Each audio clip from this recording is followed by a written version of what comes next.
special Hello. song. Nityananda. You want to introduce yourself? Yes, my name is Srinitya Sukhadananda. I'm a brahmachari of Nityananda Sampradaya. And here with us is Srinitya Brahmagarbhananda. Nityananda.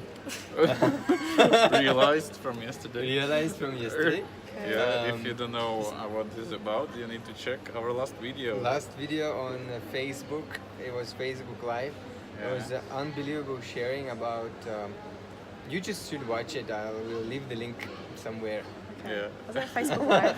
Yes. So today, what I just came to share with Shri is the realization that I had recently. I was translating Nityananda Truth slides, and they was talking about Swamiji's experience when he was young and how he grew up and how he used to be intense seeker and seeking enlightenment and ultimate truth and meditation and all these things.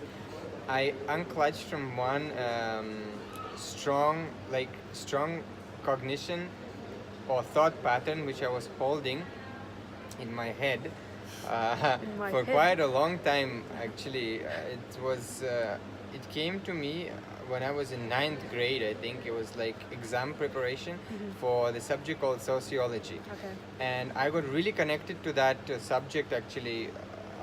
It was about how the ways of knowing the reality. They're different, what is it?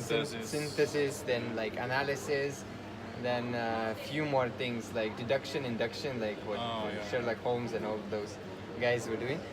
And one important thing there and cognition that was put into me is that the ultimate truth or ultimate reality does not exist, or it cannot be perceived by human.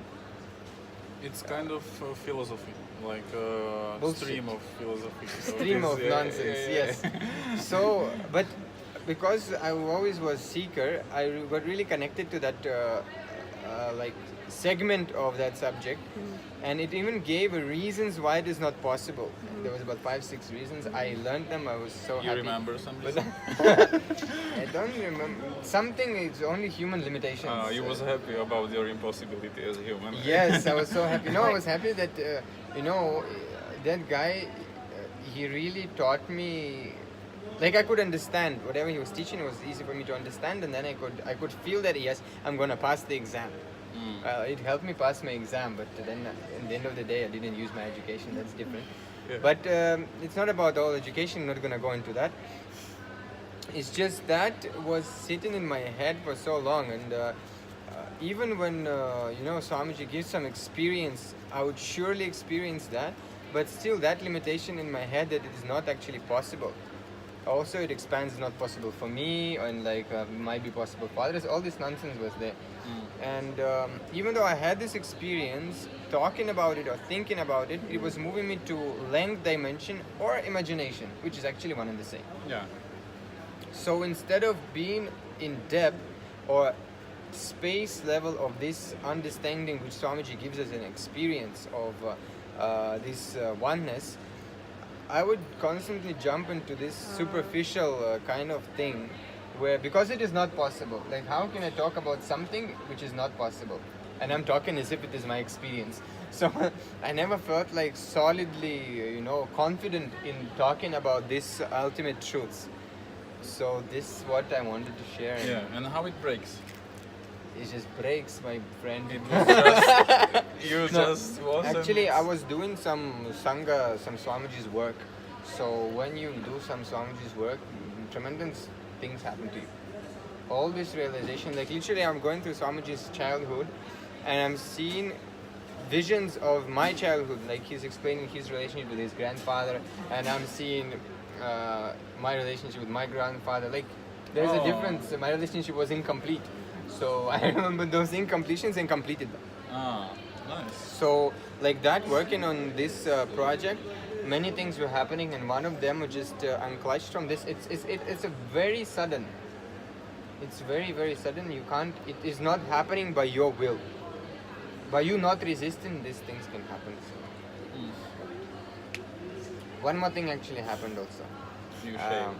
I shaved. Yeah. Yeah, See, your third eye. Yeah. No, one more thing happened. There was some impossibility just before this. Some impossibility in. He came looking for you like half an hour ago. He's like, "Where's Rama? I need to tell him something." Oh, yeah. That was not actually a big part of what has happened.